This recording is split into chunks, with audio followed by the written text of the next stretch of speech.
नमस्कार दोस्तों, एक बार फिर से आप सभी लोगों का स्वागत है मंथन इंस्टीट्यूट के ऑफिशियल चैनल पर। तो जैसा कि आप लोगों को पता है, ये जो हमारी सीरीज चल रही है नीट की संजीवनी बैच हमारा जो चल रहा है, इसमें हम लोग नीट का सिलेबस कवर करने वाले थे 70 डेज में। तो क्या हो गया है, बीच में थोड़ा सा गैप हो गया है। गैप होने का रीजन है हमारी अस्वस्थता, जिसकी वजह से क्या हुआ है, लेक्चर कंटिन्यूस नहीं हो पाए। बट अब फिल्म में कोशिश करने जा रहा हूँ। फिलहाल क्या होगा कि अब मैं लगातार जो है आपके वीडियो आते रहें और थोड़े लेक्चर्स का टाइम इंटरवल बढ़ा दिया जाए, जिससे क्या होगा, निश्चित समय में आपका सिलेबस कंप्लीट हो जाए। ठीक है, तो चलिए शुरू करते हैं। हमारा जो आज का टॉपिक होने वाला है, that is all about circular motion. आज हम लोग जो टॉपिक पढ़ने जा रहे हैं, सर्कुलर मोशन। इससे पहले के वीडियो में आप लोगों ने देखा होगा, हम लोगों ने वेक्टर एनालिसिस पढ़ा है, जहां से चैप्टर की शुरुआत होती है मोशन इन प्लेन की। ठीक है, उसके बाद वेक्टर एनालिसिस के बाद हमने दो टॉपिक पढ़े हैं। दो वीडियो में हमने वेक्टर एनालिसिस को कंप्लीट किया है। उसके बाद हम लोगों ने पढ़ा है प्रोजेक्टाइल मोशन। प्रोजेक्टाइल मोशन को मैंने एक वीडियो में पूरे डिटेल में समझाया है। इसके बाद मैंने पढ़ा, अब जो लास्ट टॉपिक इसका बचा है वो हम लोग पढ़ने जा रहे हैं सर्कुलर मोशन। ये जो सर्कुलर मोशन वाला टॉपिक है, ये आपका टॉपिक नेक्स्ट टॉपिक में फिर से आएगा, नेक्स्ट चैप्टर में फिर से आएगा। नेक्स्ट चैप्टर कौन सा होने वाला है हमारा, न्यूटन्स लॉज ऑफ मोशन। उसमें फिर से आपके में ये वाला चैप्टर आएगा, सर्कुलर मोशन। तो अभी जो टॉपिक है सर्कुलर मोशन का, ये कौन सा हमारे में आएगा, इसका जो टॉपिक है वो है uniform circular motion. Uniform circular motion. Uniform circular motion का क्या मतलब होता है, इसको जरा समझ लेते हैं। यूनिफॉर्म का मतलब होता है कांस्टेंट, जो चीज चेंज ना हो, जो चीज एक समान हो। ठीक है, तो यूनिफॉर्म सर्कुलर मोशन को हम लोग पढ़ने जा रहे हैं इस टॉपिक में, आज इस वीडियो में। तो यूनिफॉर्म का मतलब है चेंज नहीं होना चाहिए। क्या नहीं चेंज होगा इसमें, क्या चीज कांस्टेंट होने वाली है। तो क्या कांस्टेंट होगा, स्पीड इज बिकम कांस्टेंट। ठीक है, स्पीड कांस्टेंट होने वाली है। तो क्या करेंगे हम लोग क्या करने वाले हैं, पहले तो इसका सर्कुलर मोशन का मतलब समझ लेते हैं। सर्कुलर मोशन का मतलब होता है when an object is travelling on a circular path. ठीक है, तो जब कोई ऑब्जेक्ट किसी सर्कुलर पाथ पे मूव करता है तो उसके मोशन को क्या कहा जाता है, सर्कुलर मोशन कहा जाता है। ठीक है, तो ये रहा हमारा सर्कुलर पाथ। ठीक है, ये हमारा बन गया सर्कुलर पाथ, एग्जैक्ट सर्किल बना दिया है मैंने, और ये रही इसकी रेडियस। अब हम लोग ये मान लेते हैं कि किसी स्टैंड पे ऑब्जेक्ट की पोजीशन ये रही होगी। ठीक है, ये इसकी पोजीशन रही होगी। अब क्या हुआ है कि किसी टी टाइम इंटरवल के बाद, क्योंकि इसका मूवमेंट इस सर्कल के अराउंड हो रहा है, सर्कल के अलोंग हो रहा है, इस सर्कुलर आर्क के अलोंग हो रहा है, तो किसी टी टाइम के बाद यह ऑब्जेक्ट यहां से पहुंच जाएगा यहाँ पे। तो जब ऑब्जेक्ट इस पॉइंट पे पहुंचा, जिसका नाम मैंने रख दिया बी, रेडियस यहाँ भी आर ही होने वाली है। तो जब ये ऑब्जेक्ट यहाँ से यहाँ मूव करेगा विथ कांस्टेंट स्पीड, यूनिफॉर्म का मतलब क्या बताया मैंने, कांस्टेंट स्पीड। स्पीड कांस्टेंट होने वाली है। अगर स्पीड कांस्टेंट होने वाली है तो चेंज क्या होगा, देखिए स्पीड तो कांस्टेंट है, तो कांस्टेंट स्पीड से इस सर्कुलर पाथ पे ये मूव कर रहा है। बट इस सर्कुलर पाथ पे मूव करते समय इसके साथ क्या हुआ, इसकी डायरेक्शन हमेशा हर इंस्टेंट में इसकी डायरेक्शन चेंज हो रही है। That's why we can say that the velocity is changing but the speed is constant. तो यहाँ पे हम लोग कह देंगे स्पीड तो कांस्टेंट है but the velocity is changing. Velocity अगर चेंज हो रही है, then we know that the velocity, if the velocity is changing, then we can say that it have an acceleration। यानी ये जो ऑब्जेक्ट है उसके पास क्या होगा, एक एक्सेलरेशन होगा। एक्सेलरेशन होगा क्योंकि वेलोसिटी चेंज हो रही है और स्पीड कांस्टेंट है। तो एक आप लोगों ने देखा होगा, अभी थोड़े दिन पहले एक रील बहुत वायरल हो रही थी, जिसमें एक बायोलॉजी के सर है जो किसी फेमस इंस्टीट्यूट से बिलोंग करते हैं। उन्होंने बच्चों से क्लास में एक क्वेश्चन पूछा था कि ऐसा ऐसा कब होता है जब स्पीड कांस्टेंट होती है और वेलोसिटी चेंज हो रही होती है। ठीक है, ऐसा कब होता है, और उन्होंने पूछा था ये ट्रू होता है कि नहीं होता है। तो ये ट्रू होता है। और कब होता है ऐसा, ये सर्कुलर यूनिफॉर्म सर्कुलर मोशन में ये होता है। स्पीड तो कांस्टेंट है but the velocity is changing. तो वहां उसका जवाब है ये। ठीक है, तो यहाँ पे क्या होता है, यूनिफॉर्म सर्कुलर मोशन में स्पीड तो कांस्टेंट है but the velocity is changing. चलिए अब हम लोग इसको सॉल्व करते हैं। तो क्या होता है, जब ऑब्जेक्ट यहाँ से यहाँ पे मूव करेगा तो यहाँ से जो इसका चेंज इन एंगल होगा दैट इज थीटा। एंगल भी तो चेंज हो रहा है, तो वो थीटा हो गया हमारा। ठीक बात है। अब ये ए से गया बी, तो इसने जो इस सर्कुलर आर्क पे अपना मूवमेंट किया, तो यहाँ से इसने जो डिस्टेंस कवर किया उसको हम लोग बोल देते हैं एस। ठीक, इसने ये डिस्टेंस कवर किया। ओके बॉस, अब हम लोग यहाँ एक चीज समझते हैं। ये आप लोगों ने एक चीज पढ़ी होगी, क्या पढ़ा होगा आप लोगों ने क्लास 9th में एक रिलेशन पढ़ा होगा। क्या रिलेशन होता है उसको मैं लिख देता हूँ यहाँ पे। रिलेशन होता है arc equals to angle into radius. ये आप लोगों ने क्लास 9th में इसका रिलेशन पढ़ा होगा। आर्क इक्वल्स टू क्या होता है, एंगल इनटू रेडियस। तो अब इसी रिलेशन का हम लोग इस्तेमाल करके इसकी वेलोसिटीज को फाइंड करने चाह रहे हैं। ठीक, एक रिलेशन बनेगा इसके लिए। ठीक, उस रिलेशन में हम लोग क्या करते हैं, इस रिलेशन में हम लोग एक चीज सॉल्व करते हैं कि इसमें जो हमारी लीनियर वेलोसिटी होती है और एंगुलर वेलोसिटी जो एक नई क्वांटिटी होती है उसके बीच का एक रिलेशन बनता है, उसको हम लोग यहाँ पे देखेंगे। तो उसको देखने से पहले हम लोग कुछ टर्म डिफाइन कर लेते हैं। जैसे यहाँ पे जो थीटा है इसको हम लोग क्या बोलते हैं, इस थीटा को हम लोग बोलते हैं एंगुलर डिस्प्लेसमेंट।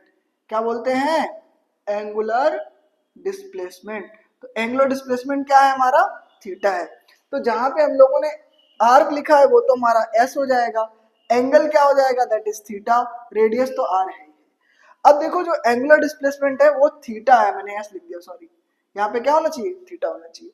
चलिए अब इस इक्वेशन से आप लोगों को क्या मिलेगा, देखिए क्या मिलता है। अगर मैंने अब थीटा चूंकि लगातार चेंज होता रहेगा क्योंकि ये क्या हो रहा है, ये ऑब्जेक्ट मूव कर रहा है जिसकी वजह से क्या होगा, theta is changing. If the theta is changing then we can say that कि यहाँ पे थीटा चेंज हो रहा है तो इसकी पोजीशन भी तो चेंज हो रही होगी ना। तो अगर एंगुलर डिस्प्लेसमेंट चेंज हो रहा है तो इसका लीनियर डिस्प्लेसमेंट भी चेंज होगा। ठीक, तो हमने क्या किया, हमने इसको कर दिया differentiate with respect to time. Then we can say that differentiating both side with respect to time, time के साथ टी, टी टाइम के साथ हमने इसको डिफरेंशिएट किया। तो हम लोग कैसे लिखेंगे इसको, हम लोग लिख सकते हैं D over D T of S. ठीक है, इसका डिफरेंशिएशन कर रहे हैं हम लोग, और इसमें कह सकते हैं D over D T of theta into R. ये हो गया।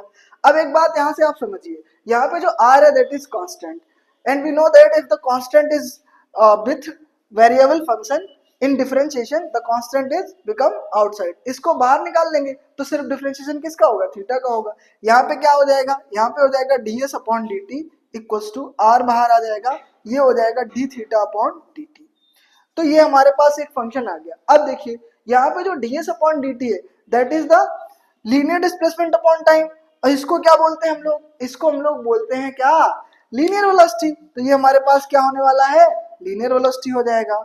ओके बॉस, ये r तो r ही रहेगा into D theta upon D T. ये क्या होता है, तो इसको हम लोग बोलते हैं, नई क्वांटिटी आ गई हमारे पास D theta upon D T, या फिर मैं इसको लिख सकता हूँ delta theta upon delta T. मतलब क्या है, change in angle upon change in time, that is called angular velocity. इसको हम लोग क्या बोलेंगे, एंगुलर वेलोसिटी बोलेंगे, एंगुलर वेलोसिटी। ये जो एंगुलर वेलोसिटी है इसको हम लोग किससे लिखते हैं, इसका एक सिंबल होता है दैट इज ओमेगा। इसको हम लोग किससे लिखते हैं, ओमेगा से लिखते हैं। तो इसको मैंने क्या किया, D theta upon D T को ओमेगा से रिप्लेस कर दिया। ये हमारा रिलेशन आ गया v equals to R cross omega. अब यहाँ पे जो v है that is vector quantity, omega भी क्या है, वेक्टर क्वांटिटी है। ठीक, r क्या है हमारा, r तो हमारा रेडियस है ही है। ठीक है, हम लोगों को इतना समझ में आ गई बात। अब देखिए एक चीज इसमें समझते हैं, क्या समझना है हमको, हम लोग को समझना है कि इसकी जो पोजीशन है यहाँ पे, इसकी पोजीशन यहाँ से यहाँ होगी, पोजीशन चेंज हो गई। अब इसकी पोजीशन चेंज होने से हुआ क्या है कि इस ऑब्जेक्ट की लगातार क्या होगा, इस ऑब्जेक्ट का जो ऑब्जेक्ट है इसके मोशन की लगातार क्या होगी, डायरेक्शन चेंज होती रहेगी। तो चलिए इस ऑब्जेक्ट की डायरेक्शन में डिफाइन करने की कोशिश करता हूँ, क्या होगी। जैसे इस पॉइंट पे अगर हम इस ऑब्जेक्ट की डायरेक्शन देखना चाहते हैं तो क्या होगी, इस पॉइंट पे हमने क्या किया, एक टेंजेंट लाइन खींच दिया। तो ये जो टेंजेंट लाइन होती है यही हमको ऑब्जेक्ट की डायरेक्शन बताती है। तो ये जो हो गया ये हो जाएगा वेलोसिटी वेक्टर। ठीक, ये हो जाएगी वेलोसिटी वेक्टर की डायरेक्शन, क्योंकि वेलोसिटी में क्या होती है, मैग्नीट्यूड भी होता है, डायरेक्शन भी होती है, दोनों चीजें होती है। अब अगर बी पॉइंट के लिए हम लोग डायरेक्शन लिखना चाहेंगे तो ये हो जाएगी इसकी डायरेक्शन। यहाँ पे क्या हो जाएगा, वी वी वेक्टर हो जाएगा। यहाँ पे वेलोसिटी भी और मैग्नीट्यूड भी है। ठीक है, तो इतना हम लोग समझ गए।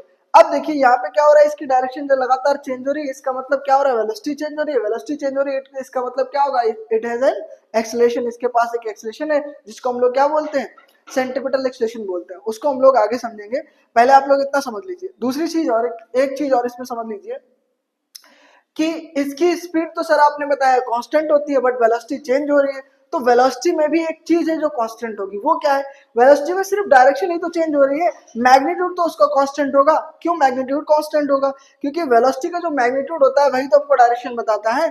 तो ये जो आपने वेलोसिटी वेक्टर लिखा है, ये जो वी ए वेक्टर हमने लिखा है, यही क्या है हमारे पास, यही तो इसका मैग्नीट्यूड बोलेगा। अगर मैं इसको मॉड लगा दूं तो ये क्या बन जाएगा, इसका मैग्नीट्यूड बन जाएगा। ठीक, मैं वेक्टर नहीं लिखना चाह रहा हूं, मैं बस ये लिख दे रहा हूं कि जो वी वेक्टर है इसका मैग्नीट्यूड क्या होगा, मॉड ऑफ वी।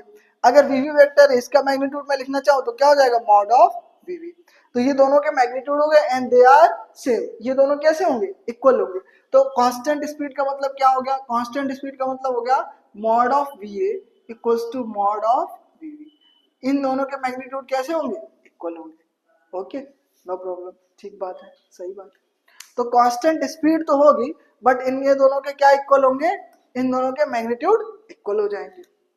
अब देखो, तो यही मैं आपको समझाना चाह रहा था कि इन दोनों के वेलोसिटी के जो मैग्नीट्यूड होंगे वो इक्वल हो जाएंगे। तो इस बात को आप समझ लीजिए। इसका हम लोग आगे जब हम लोग एक्सलेशन देखेंगे इसका, तो उसमें इसका इस्तेमाल करने वाले हैं।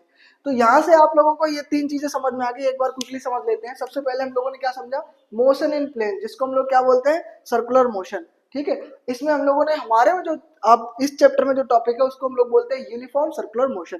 यूनिफॉर्म का मतलब होता है कांस्टेंट स्पीड। कांस्टेंट स्पीड कहाँ से निकल आएगी, ये जो वेलोसिटी है ना इसकी डायरेक्शन चेंज हो रही है, और वेलोसिटी में क्या होता है, डायरेक्शन भी होती है, मैग्नीट्यूड भी होता है। तो इसमें जो मैग्नीट्यूड होगा वो इसका मॉड हो जाएगा, इस वेक्टर का, इसका भी मॉड हो जाएगा। चूंकि स्पीड कांस्टेंट आपने लिख रखी है तो इन दोनों के जो मॉड होंगे वो कैसे हो जाएंगे, इक्वल हो जाएंगे, कांस्टेंट हो जाएंगे। फिर इस ऑब्जेक्ट ने यहाँ से यहाँ अपनी पोजीशन चेंज करी है ना, तो इसका जो एंगुलर डिस्प्लेसमेंट है दैट इज कॉल्ड थीटा।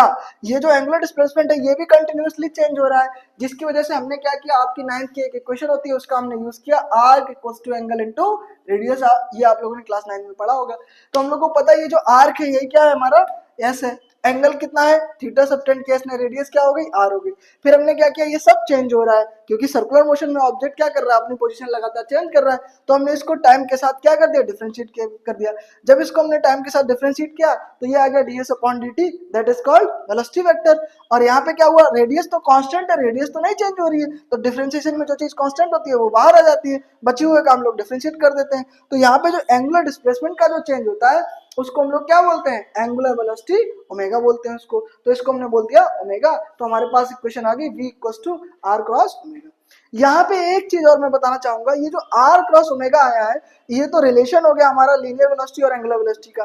अब क्या होता है, कई बार क्या 2023 का ही पीवाईक्यू है, मैं उसको यहीं पे डिस्कस कर लेते हैं हम लोग। उसमें सिर्फ ये पूछा गया था कि ये जो ओमेगा होता है ना इसकी डायरेक्शन किधर होती है, वेक्टर है ना तो डायरेक्शन भी बताओ ना, तो डायरेक्शन किधर होती है। तो ये जो ओमेगा होता है इसकी डायरेक्शन होती है along the axis of rotation. जो हमारा एक्सिस ऑफ रोटेशन है, ये जो सेंटर है पॉइंट, इस सेंटर से ही तो पास होगा एक्सिस ऑफ रोटेशन, क्योंकि इसी के अलोंग तो ऑब्जेक्ट रोटेट कर रहा है। तो यहाँ पे जो हमारा एक्सिस ऑफ रोटेशन होगा, ठीक है, अगर मैं 3D में बनाना चाहूँ तो ये आउटसाइड होगा। ठीक है, तो आप लोगों को समझना है तो ऐसे समझ लीजिए, ये रहा हमारा एक्सिस ऑफ रोटेशन। तो ओमेगा जो होगा वो क्या होगा, इसकी डायरेक्शन कैसी होगी, इसके अलोंग, इस एक्सिस के अलोंग, घूम तो ऐसे ऐसे रहा है ना, तो इस एक्सिस के अलोंग हो जाएगी इसकी डायरेक्शन। अब चूंकि ये दोनों वेक्टर क्वांटिटीज है तो यहाँ पे क्रॉस प्रोडक्ट का इस्तेमाल किया गया। एक बात और समझ लीजिए, और आर क्रॉस ओमेगा होगा, ओमेगा क्रॉस आर कर देंगे तो आंसर चेंज हो जाएगा। ठीक है, क्योंकि वेक्टर में आंसर चेंज हो जाता है। तो ये सारी हम लोगों ने क्वांटिटीज को डिस्कस कर लिया। इसके बाद जो हम लोग नेक्स्ट चीज डिस्कस करने जा रहे हैं वो हमारा सेंट्रीपिटल एक्सीलरेशन। इसको आप लोग नोट कर लीजिए, इसके बाद नेक्स्ट टॉपिक समझते हैं। तो अब जो क्वांटिटी हम लोग डिस्कस करने जा रहे हैं वो है हमारा सेंट्रीपिटल एक्सीलरेशन। लेकिन उससे पहले मैं ये चाहूंगा थोड़ा सा एंगुलर वेलोसिटी के बारे में और बात कर लेते हैं। तो जो हमारी एंगुलर वेलोसिटी की जो हमारे पास इक्वेशन आई थी, एंगुलर वेलोसिटी, तो ये जो एंगुलर वेलोसिटी है हमारे पास, इसको हम लोग किससे रिप्रेजेंट कर रहे हैं, ओमेगा से। तो ओमेगा इक्वल्स टू क्या होता है, omega equals to delta theta upon delta T होता है। ठीक है, तो जब डेल्टा थीटा डेल्टा टी होता है, इसको हम लोग पहले भी डिस्कस कर चुके हैं। जो मैं बताने जा रहा हूँ वो क्या है, मैं कहूंगा अगर इंस्टेंटेनियस, ठीक है, इंस्टेंटेनियस, अगर मैं कहूँ इंस्टेंटेनियस बताना है आपको एंगुलर वेलोसिटी, तो इंस्टेंटेनियस का मतलब ये हो जाता है कि किसी इंस्टेंट में बताना है जहां पे डेल्टा टी जो हो जाता है बहुत छोटा हो जाता है, इट टेंड्स टू जीरो। ठीक, तो इंस्टेंटेनियस एंगुलर वेलोसिटी अगर आपसे पूछते तो आप कहेंगे कि limit delta T tends to zero. तो यहाँ पे क्या हो जाएगा, जो ओमेगा होगा वहां पे आपने लिमिट लगा दी, limit delta T tends to zero, delta T tends to zero. तो यहाँ पे जो आपके पास delta theta upon delta T था, it is become D theta upon D T, it is become D theta upon D T, that's why it is called instantaneous angular velocity. Instantaneous angular velocity का मतलब सीधा सा हुआ कि किसी instant पे देखना है, किसी इंस्टेंट पे देखना है, तो डेल्टा टी कैसा हो जाएगा, बहुत छोटा, टेंड्स टू जीरो, जीरो नहीं है, टेंड्स टू जीरो है, मतलब जीरो एग्जैक्ट आप नहीं लगा सकते, बहुत छोटा है इसका मतलब। जब छोटा हो जाएगा तो हम लोग क्या कर देंगे, उसका डिफरेंशिएशन कर देंगे। और यहाँ पे है ही लगातार, हर इंस्टेंट पे उसकी वेलोसिटी चेंज हो रही है लगातार, लीनियर वेलोसिटी चेंज हो रही है। अब लीनियर वेलोसिटी चेंज हो रही है तो रिलेशन हमको पता है v equals to R omega होता है, तो एंगुलर वेलोसिटी भी चेंज होगी। तो इस तरीके से हम लोग समझ लेते हैं। तो ये जो इसकी वेलोसिटी है, एंगुलर वेलोसिटी, इसको हम लोग समझ लिया। अब इसी में हम लोग एक चीज समझ लेते हैं, वो हमारी क्या है, एंगुलर वेलोसिटी का एक फॉर्मूला और होता है, उसको हम लोग समझ लेते हैं। ये तो इंस्टेंटेनियस हो गया। अब इस फॉर्मूले को जरा समझते हैं कि एक और फॉर्मूला क्या होता है एंगुलर वेलोसिटी का। देखिए क्या होता है, ये जो ओमेगा है, आपने कैसे समझा, हमने कहा कि ओमेगा इक्वल्स टू होता है theta D delta theta upon delta T, तो यहीं से हम लोग निकाल लेते हैं एक इसका और फॉर्मूला। क्या फॉर्मूला, अगर कोई ऑब्जेक्ट यहाँ पे था तो यहाँ से चलना शुरू हुआ और यहीं पे वापस आ गया, तो जब यहाँ से चलना शुरू हुआ तो यहीं पे वापस आ गया, तो इसने एंगल कितना चेंज किया, यही तो डेल्टा थीटा होगा। तो कितना एंगल इसने कवर किया है, इसने जो एंगल कवर किया है वो है हमारा 360 डिग्री। कितना एंगल कवर किया, पूरा सर्कल का एंगल कितना होता है 360, तो इसने एंगल हमारा डेल्टा थीटा 360 हो जाएगा। और जो इसको टाइम लगा है यहाँ से यहाँ तक वापस पहुंचने में, जो टाइम लगा है, उस टाइम को हम लोग बोलते हैं द टाइम पीरियड, ठीक है, उसको हम लोग क्या बोलते हैं, टाइम पीरियड। तो ये जो डेल्टा टी हो जाएगा that is become time period, capital T से लिखते हैं उसको। अब हम लोग इसको कह सकते हैं कि जो 360 है, इसको अगर मैं पाई में लिखना चाहूँ तो हम लोग इसको लिख सकते हैं 2 पाई अपॉन टी। तो ओमेगा का एक नया फॉर्मूला जो आ जाता है वो हो जाता है omega equals to 2 pi upon T, ठीक है। ये कैसे बना, जब कोई ऑब्जेक्ट पोजीशन ऐसे चला और फिर वापस यहीं पे आ जाएगा तो उसने कितना एंगल सबटेंड किया, उसका चेंज इन एंगल कितना हो जाएगा 360 डिग्री, दैट इज 2 पाई। और यहाँ पे टाइम इंटरवल जो है वो कैपिटल टी है, that is the time period. अब टाइम पीरियड को भी डिफाइन कर देते हैं यहाँ पे। टाइम पीरियड क्या होता है, टाइम पीरियड जो होता है, टाइम पीरियड का मतलब ये होता है कि the time taken by any object to complete one vibration, one cycle, one oscillation।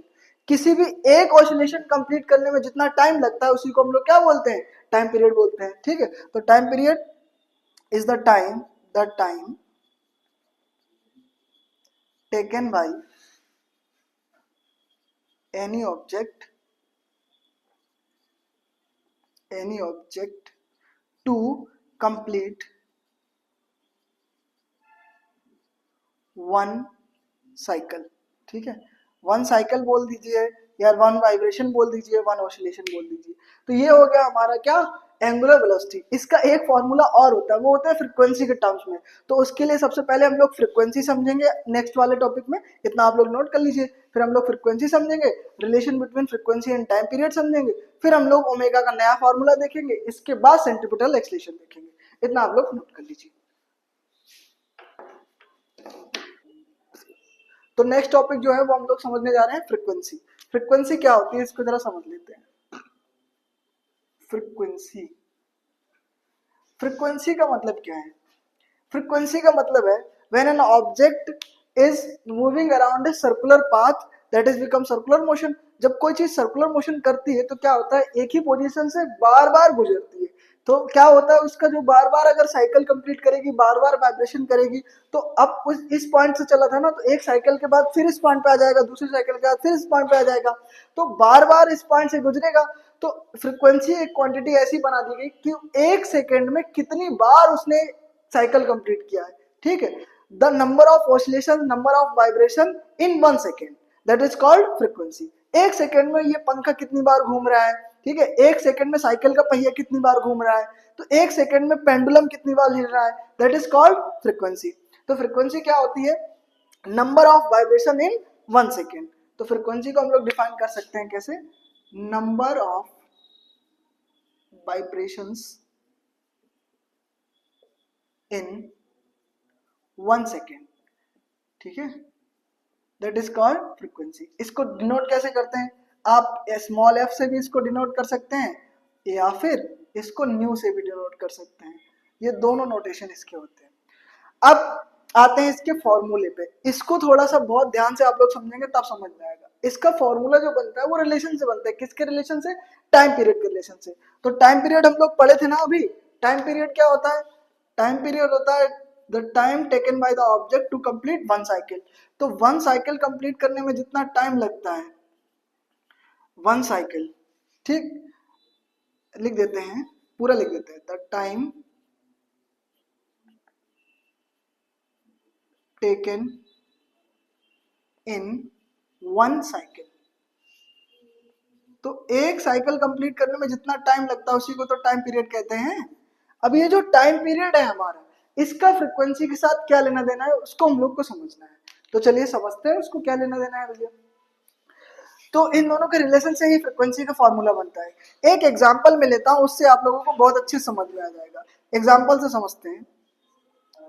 Example से ये समझेंगे, जैसे मैंने ये कहा कि कोई ऑब्जेक्ट है, ध्यान से सुनिएगा, मैंने ये कहा कि कोई ऑब्जेक्ट है वो 10 सेकेंड में 20 ऑसिलेशंस करता है या 20 साइकिल कंप्लीट करता है, 20 वाइब्रेशन करता है, ठीक। तो 10 सेकेंड में 20 किया ना उसने, तो 1 सेकेंड में कितना करेगा। तो फ्रीक्वेंसी क्या होती है, frequency number of vibration in 1 second ही तो है, यही तो मैंने लिखा। तो हमने क्या किया, अगर हमको फ्रीक्वेंसी निकालनी है तो क्या करेंगे हम लोग एक काम करेंगे कि 1 सेकेंड में जितने ऑसिलेशंस हो रहे हैं उसको निकाल लेते हैं। 10 सेकेंड में 20 ऑसिलेशंस हो रहे हैं, तो 1 सेकेंड में कितने हो जाएंगे, बोलो। ये 10 सेकेंड में 20 ऑसिलेशन हो रहे हैं, तो 1 सेकेंड में कितना होगा, 20/10, ऐसे ही तो निकालते हैं। तो 20/10 कितना हो गया, मतलब 2। तो कितना आ जाएगा हमारे पास, ये हो गया हमारे पास 2 ऑसिलेशंस पर सेकेंड। ये जो ऑसिलेशंस पर सेकेंड है, 1 सेकेंड में निकाला ना आपने, यही तो इसकी फ्रीक्वेंसी है, जिसका यूनिट क्या होता है, हर्ट्ज होता है, ठीक। तो ये तो आ गई फ्रीक्वेंसी। तो आपके पास यहाँ से फ्रीक्वेंसी निकल के आई 2 हर्ट्ज। अब ध्यान से सुनिएगा, अब मैं इसी एग्जांपल में टाइम पीरियड निकालने की कोशिश करता हूं। टाइम पीरियड क्या होता है, टाइम पीरियड की डेफिनेशन थी the time taken bye an object in one cycle. तो एक साइकिल कंप्लीट करने में इसको कितना टाइम लगा, तो देखिए समझते हैं। उसने 20 साइकिल कंप्लीट किए, ध्यान से सुनिएगा, 20 साइकिल इसने कंप्लीट किए कितनी देर में, 10 सेकेंड में। तो बताओ एक साइकिल कितनी देर में कंप्लीट करेगा, यहाँ लिख देते हैं 10 सेकेंड। 20 साइकिल कंप्लीट किए उसने 10 सेकेंड में, तो एक कितनी देर में करेगा, बताओ कितनी देर में करेगा। 20 अगर 1 सेकेंड में, तो 1 करने के लिए हम लोग को क्या करना पड़ेगा, 1 साइकिल को कंप्लीट करने के लिए हम लोग को करना पड़ेगा 10/20। बोलो ऐसे ही तो करते हैं। तो क्या कर देंगे हम लोग, इसको डिवाइड कर देंगे। तो 1 साइकिल कंप्लीट करने में जो टाइम लगेगा उसको हम लोग क्या लिखते हैं, 1/2 आ गया। ये जो 1/2 है, that is the time period of the object. तो यही तो इसका टाइम पीरियड हुआ। तो आप देख पा रहे होंगे, जहां पे ये 2 ऊपर आ रहा था, यहीं पे 2 कहां पे आ गया, नीचे आ गया है, ठीक। तो यानी हम लोग कह सकते हैं ये जो फ्रीक्वेंसी है ना, ये इनवर्स है टाइम पीरियड का। इस एग्जांपल से आप लोग को इसका रिलेशन समझ में आ गया होगा, ठीक है। तो हम लोग यहाँ से क्या कह सकते हैं कि this frequency is inverse of the time period. हमने फॉर्मूला लिखा न्यू इक्वल्स टू 1/t। ये हो गया हमारा relation of frequency and time period. तो ये जो हमारा रिलेशन आया है फ्रीक्वेंसी और टाइम पीरियड का, इसका हम लोग एक चीज बना सकते हैं इससे, क्या कि जो हमारा जो फॉर्मूला था एंगुलर वेलोसिटी वाला, क्या फॉर्मूला था, क्या फॉर्मूला था हमारा एंगुलर वेलोसिटी का। हमारा एंगुलर वेलोसिटी का फॉर्मूला ये था ओमेगा इक्वल्स टू 2π/t, ऐसा ही तो था। अब हम लोग को पता है कि 1/t को हम लोग क्या लिख सकते हैं, न्यू लिख सकते हैं, दैट इज फ्रीक्वेंसी। तो हम लोग क्या कर देंगे इसको, हम लोगों ने इसको कह दिया ओमेगा इक्वल्स टू 2π, 1/t जो है वही तो न्यू है, तो 2π/q।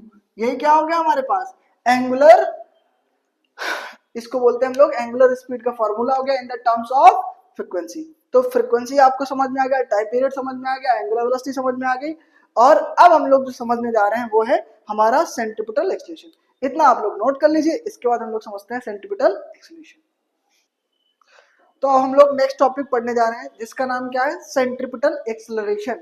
इसको जरा समझते हैं, पहले लिख लेते हैं हम लोग क्या है हमारे पास, सेंट्रीपिटल एक्सीलरेशन। इसको हम लोग आगे भी पढ़ेंगे जब नेक्स्ट चैप्टर आएगा हमारा NLM, Newton's laws of motion, उसमें भी पढ़ेंगे, ठीक है। सेंट्रीपिटल एक्सेलरेशन, इसको जरा समझते हैं, बड़ा इंटरेस्टिंग क्वांटिटी है। तो इसको हम लोग लिखते हैं एसी से, सेंट्रीपिटल एक्सेलरेशन। इसको समझने का क्या तरीका है, इसको देखते हैं हम लोग, क्या तरीका है इसको समझने का। सबसे पहले यहाँ पे जो सेंट्रीपिटल एक्सेलरेशन है वो किसकी वजह से आ रहा है, तो वो इस वेलोसिटी की वजह से आ रहा है। जो वेलोसिटी लगातार चेंज हो रही है यही क्या बना रही है, एक एक्सेलरेशन बना रही है, जिसकी डायरेक्शन किधर है, सेंटर की तरफ है, that is called centripetal acceleration. तो इस वेलोसिटी जो ये जो चेंज हो रही है ना वेलोसिटी, इसी की वजह से हो रहा है। तो इस वेलोसिटी को पहले सॉल्व कर लेते हैं। कैसे सॉल्व किया मैंने, इस वेलोसिटी वेक्टर को उठाया और मैंने यहाँ बना दिया। बड़े ध्यान से आप लोग समझिएगा, क्योंकि इसका डेरिवेशन आपको मिलेगा नहीं कहीं। ये मिल गया आपको हमारे पास, ये आ गया हमारे पास va वेक्टर। अब हमने क्या किया, जो पोजीशन v पे इसका वेलोसिटी वेक्टर था इसको उठाया विदाउट चेंजिंग इट्स डायरेक्शन, बिना इसकी दिशा चेंज किए इसको उठा के हमने यहाँ रख दिया। तो ये हमारा क्या बन जाएगा, vv वेक्टर बन जाएगा। ये va वेक्टर, ये vv वेक्टर, ये v वेक्टर। तो इस तरीके से हमारे दोनों वेक्टर बन गए। अब ये दोनों की वेलोसिटी की डायरेक्शन बता रहे हैं।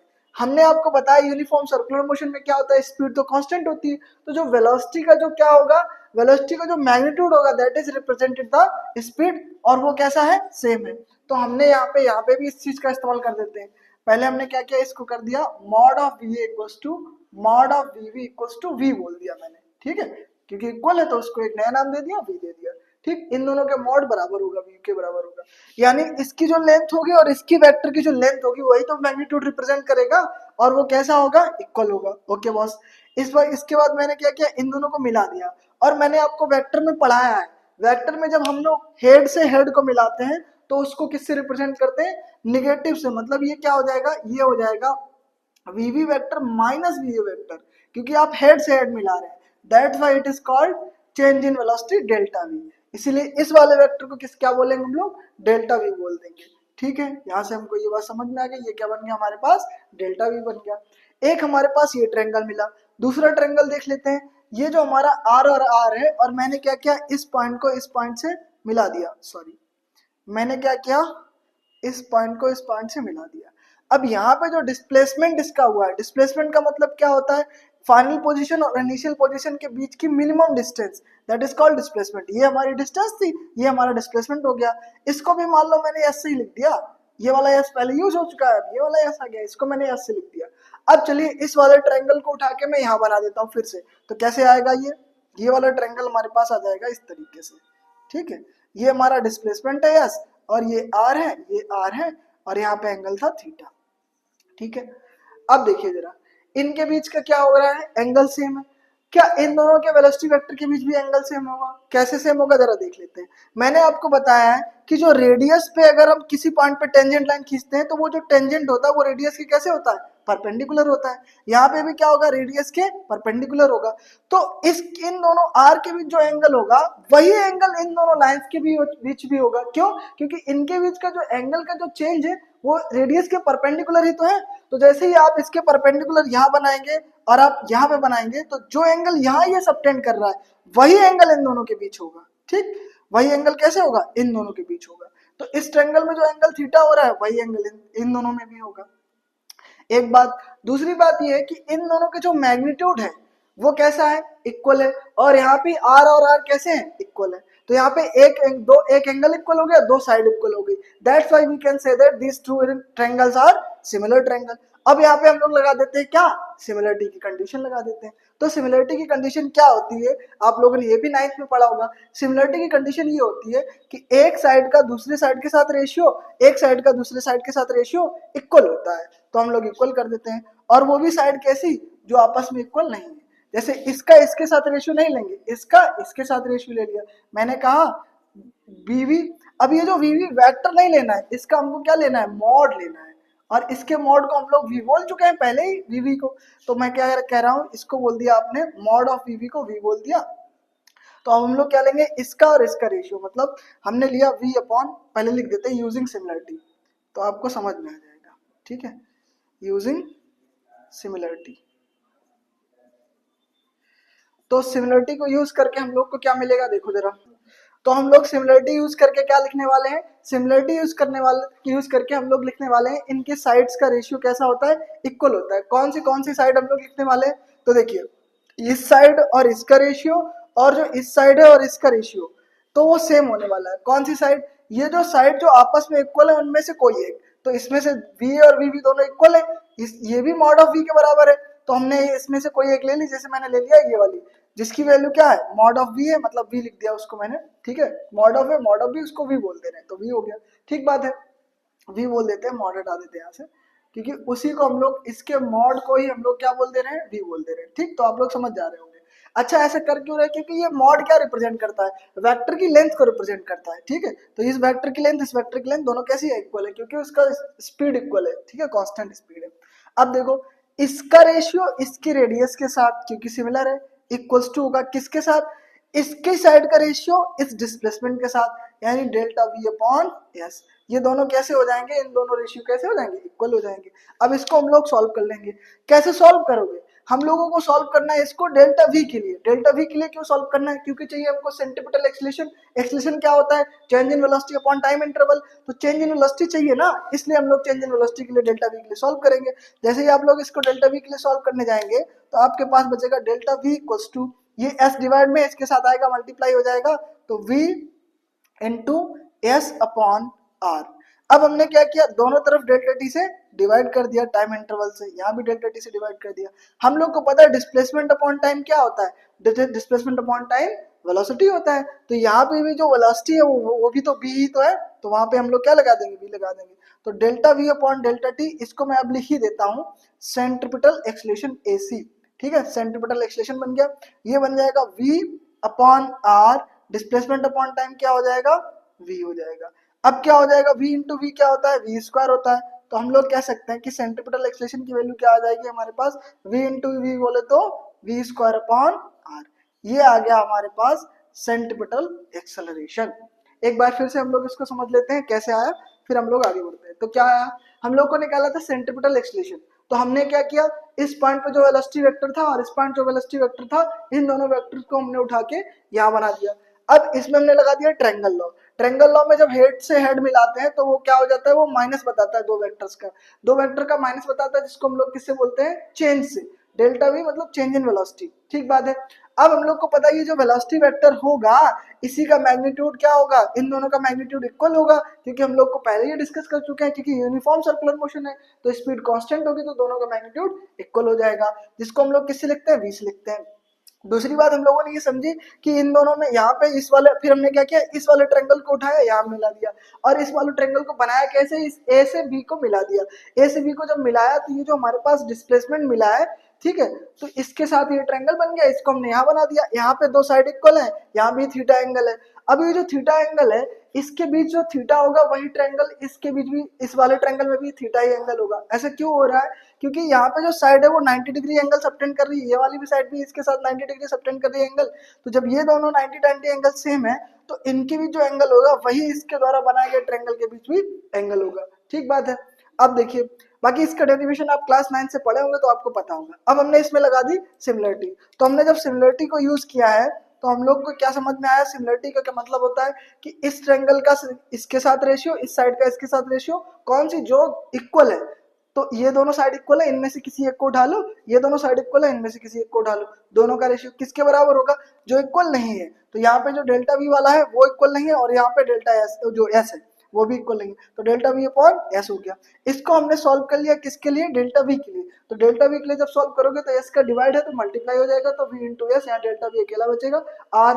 फिर हमने दोनों तरफ डेल्टा टी से क्या कर दिया, मल्टीप्लाई कर दिया डिनोमिनेटर में, जिससे क्या बन गया, delta we upon delta T, and it is become the centripetal acceleration. यही हमको निकालना था।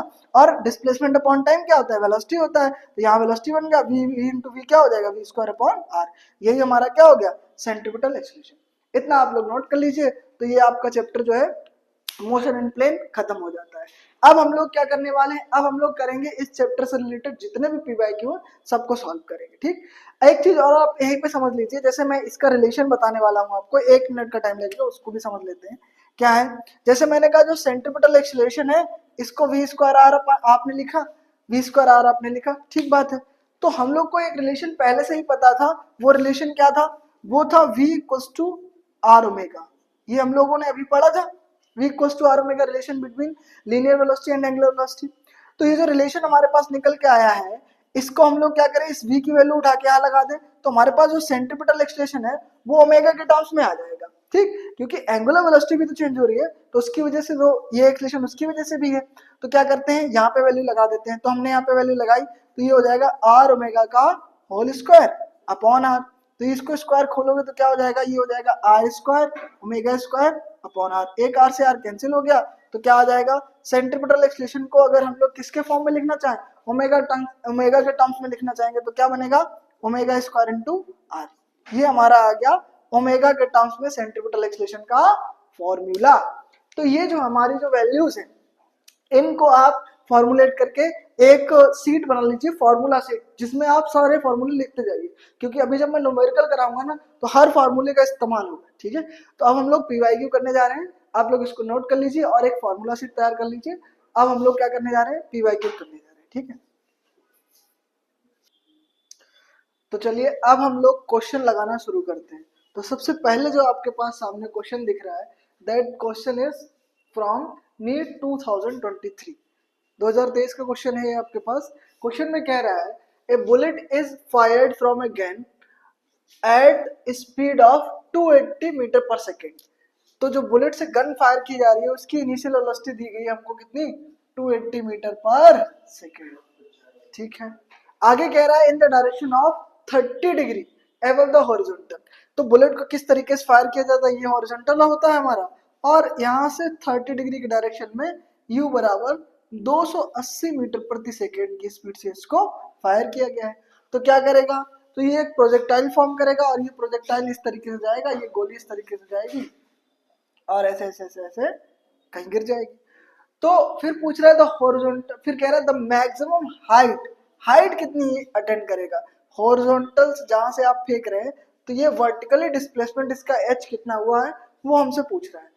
तो आप लोगों को मैंने प्रोजेक्टाइल पढ़ाया है, बहुत बेहतरीन तरीके से पढ़ाया है, बस आपको उसमें क्या पता होना चाहिए था, हाइट का फॉर्मूला पता होना चाहिए। मैंने कहा था आप लोगों से फॉर्मूला शीट बना लीजिए, तो फॉर्मूला शीट से आप देखिए कि मैक्सिमम हाइट का फॉर्मूला हम लोगों ने क्या लिखा था, h equals to u square sine square theta upon 2g। ये आप लोगों ने इसका फॉर्मूला देखा होगा। फॉर्मूला कैसे आया मैं बता चुका हूँ, ये डायरेक्ट फॉर्मूला रिलेटेड क्वेश्चन है, फॉर्मूला लगाते हैं आंसर आ जाएगा। तो देखिए h पूछा गया ना हमसे, u की वैल्यू कितनी है 280, तो 280 का स्क्वायर है तो दो बार 280 लिख दिया मैंने। ठीक है, into sine square theta, theta की वैल्यू कहाँ गई थीटा, ये रही 30 डिग्री, तो यहाँ पे लगा देते हैं, तो साइन 30 का स्क्वायर कर दिया अपॉन 2 इंटू जी की वैल्यू 10 लगा देते हैं। वैसे क्वेश्चन में 9.8 दी रखी थी, आप लोग 9.8 लगा लीजिएगा, कोई दिक्कत नहीं। ठीक है, बस ये है कि 9.8 दिया गया है तो 9.8 ही लगाना है, अगर नहीं दिया गया है तो आप अपने मन से कुछ भी लगा सकते हैं, 9.8 भी लगा सकते हैं, 10 भी लगा सकते हैं। तो यहाँ से 0 0 कैंसिल हो गया, इसको काटेंगे तो ये हो जाएगा 14 और इसको मल्टीप्लाई कर लेना 14 इंटू 280। अब आते हैं साइन 30 पे, साइन 30 की वैल्यू कितनी होती है 1/2 और उसका स्क्वायर है तो ये हो जाएगा 1/4, तो 1/4 डायरेक्ट लिख दिया मैंने। अब क्या करना है, इसको इससे हम लोग काट सकते हैं, 4 7 जा 28। अब 70 का 14 में मल्टीप्लाई कर देते हैं, आंसर आ जाएगा 14 का 0 और 14 7 जा 98, तो ये आ जाएगा 980 मीटर।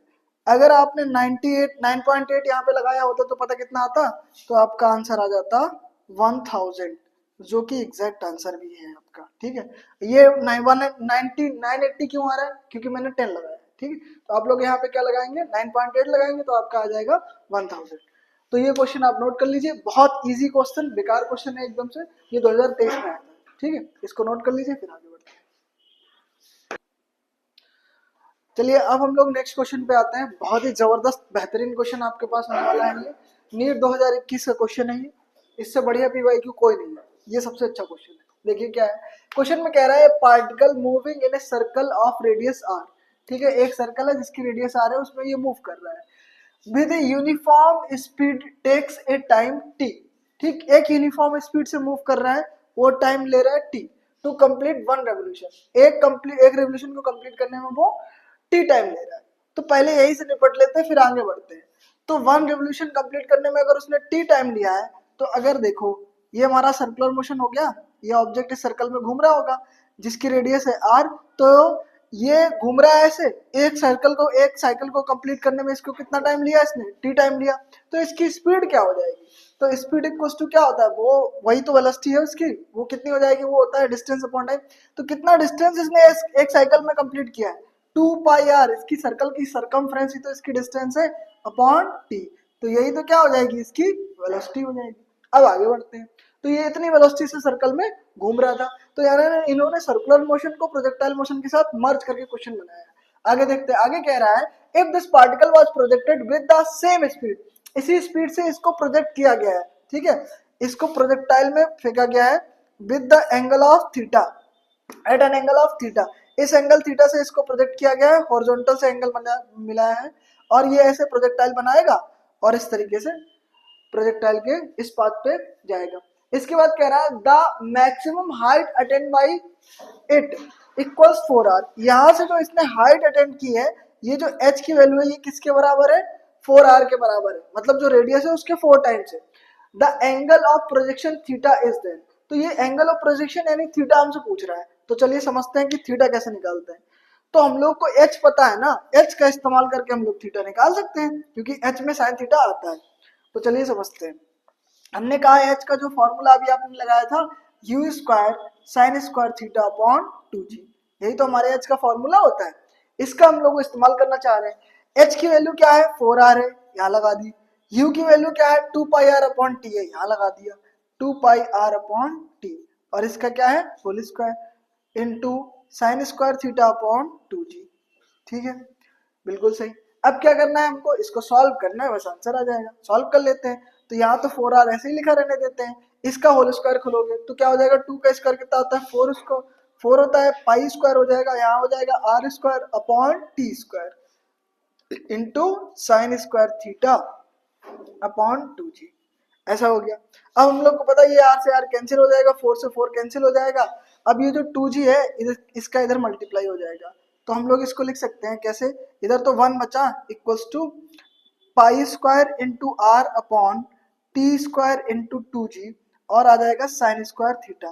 क्वेश्चन में हमसे क्या पूछ रहा है, प्रोजेक्टेड एंगल पूछ रहा है थीटा, तो थीटा के लिए इसको सॉल्व कर लेते हैं। थीटा के लिए सॉल्व जब करेंगे आपको तो इस सारी वैल्यू को हटाना पड़ेगा आपको, ये कैसे है मल्टीप्लाई में, ये कैसे है डिवाइड में, तो ये डिवाइड वाला इधर जाएगा तो कैसे हो जाएगा मल्टीप्लाई में हो जाएगा t square into 2g upon pi square upon r, pi square into r equals to क्या आ जाएगा साइन स्क्वायर थीटा।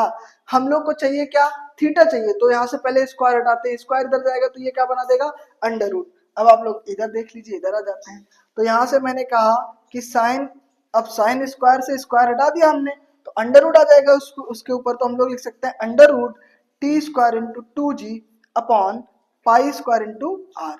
अब स्क्वायर क्या होता है अंडर रूट को खत्म कर देता है, तो यहाँ पर t के पास स्क्वायर और पाई के पास स्क्वायर है, तो इन दोनों का स्क्वायर खत्म हो जाएगा और ये दोनों अंडर रूट के बाहर आ जाएंगे, तो साइन थीटा इक्वल टू होता है t upon pi, under root के अंदर बचेगा 2g अपॉन आर।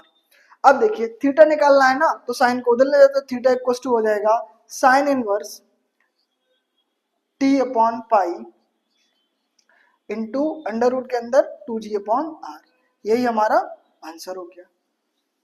तो आप लोगों को ये क्वेश्चन समझ में आया होगा कैसे लगाया गया, फिर से एक बार समझते हैं, नोट करने का तरीका भी देख लेना। सबसे पहले हम लोगों ने क्या किया, सबसे पहले क्वेश्चन में ये कह रहा है कि एक पार्टिकल है सर्कल में मूव कर रहा है, रेडियस उसकी आर है और यूनिफॉर्म स्पीड मूव कर रहा है और वो टी टाइम लेता है, तो टी टाइम अगर लेता है तो क्या हो जाएगा स्पीड इक्वल टू क्या होता है डिस्टेंस अपॉन टाइम। डिस्टेंस क्या होगी, जितना उसने एक सर्कल कंप्लीट करने में डिस्टेंस लगाई वही तो उसकी सरकमफ्रेंस होती है, उसको किससे लिखते हैं 2πr से, और टाइम कितना लगा टी, तो डिस्टेंस अपॉन टाइम क्या हो जाएगा स्पीड हो जाएगी, तो 2πr अपॉन टी, ये हो गई इसकी हमारे स्पीड हो गई। अब इसी स्पीड से प्रोजेक्टाइल फेंका गया है, तो प्रोजेक्टाइल में हाइट का लिए फॉर्मूला क्या होता है, हाइट का ही क्यों लगाया, क्योंकि हाइट हमको दी गई थी 4r, ये देखिए यहाँ पे हम लोग को हाइट अटेंड कितनी अटेंड हाइट कर रहा है 4r, तो हमने हाइट का फॉर्मूला लगा दिया h equals to u square sine square theta upon 2g, h की वैल्यू 4r दी गई है, u की वैल्यू हमने लगा दिया, इसके बाद इसको सॉल्व करते चले गए, आंसर आ गया।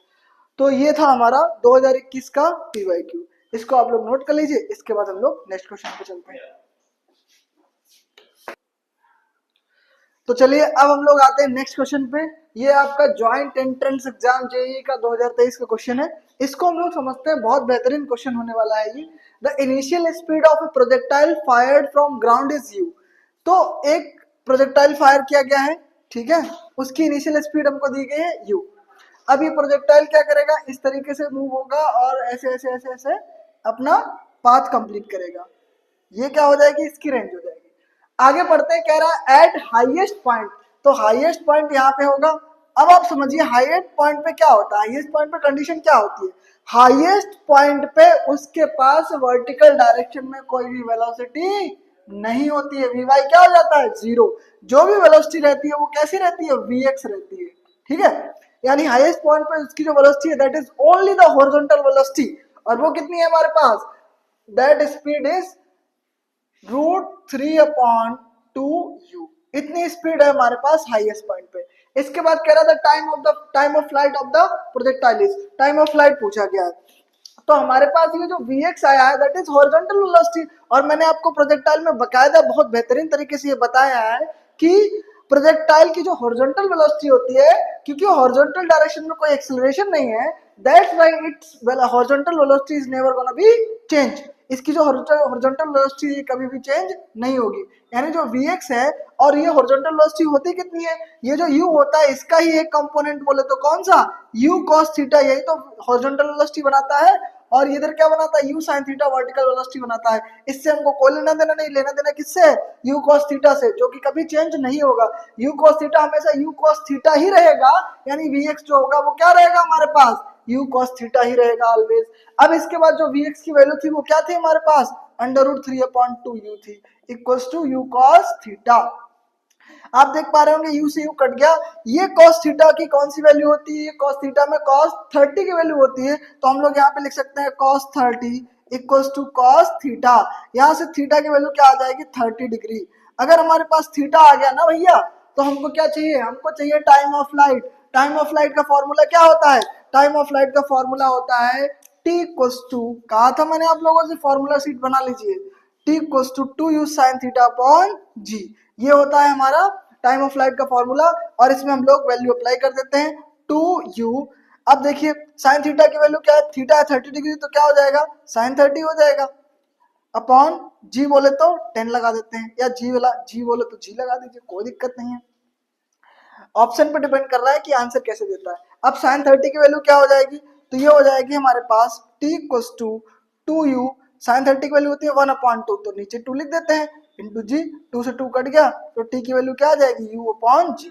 तो ये आ गया हमारे पास टाइम ऑफ फ्लाइट का फॉर्मूला, और यही टाइम ऑफ फ्लाइट आपसे पूछी गई थी। अगर u की कोई न्यूमेरिकल वैल्यू दिया होता तो हम लोग u और g की वैल्यू लगा देते, तो टाइम ऑफ फ्लाइट की न्यूमेरिकल वैल्यू आ जाती। ये हमारा आंसर हो गया। एक बार और आप लोग इसको समझेंगे, फिर हम लोग आगे बढ़ेंगे। तो देखिए क्वेश्चन में कह रहा था कि हाईएस्ट पॉइंट पे जो उसकी वेलोसिटी है वो क्या है, Vx इक्वल्स टू √3/2u है। हाईएस्ट पॉइंट पर प्रोजेक्टाइल के पास कोई भी वर्टिकल वेलोसिटी नहीं होती है, कारण क्या है, क्योंकि अब वो इसके ऊपर नहीं जाएगा, यानी वर्टिकल डायरेक्शन में जो वेलोसिटी होगी कैसी हो जाएगी, जीरो हो जाएगी। जो भी वेलोसिटी होगी वो किस डायरेक्शन में होगी, only in horizontal direction. Horizontal direction की वेलोसिटी को हम लोग किससे लिखते हैं, u cos थीटा से, and it will never gonna be change, ये कभी भी बदलती नहीं है। रीजन क्या है, क्योंकि इस डायरेक्शन में कोई भी एक्सेलरेशन नहीं है, and the acceleration is the only quantity which changes the velocity.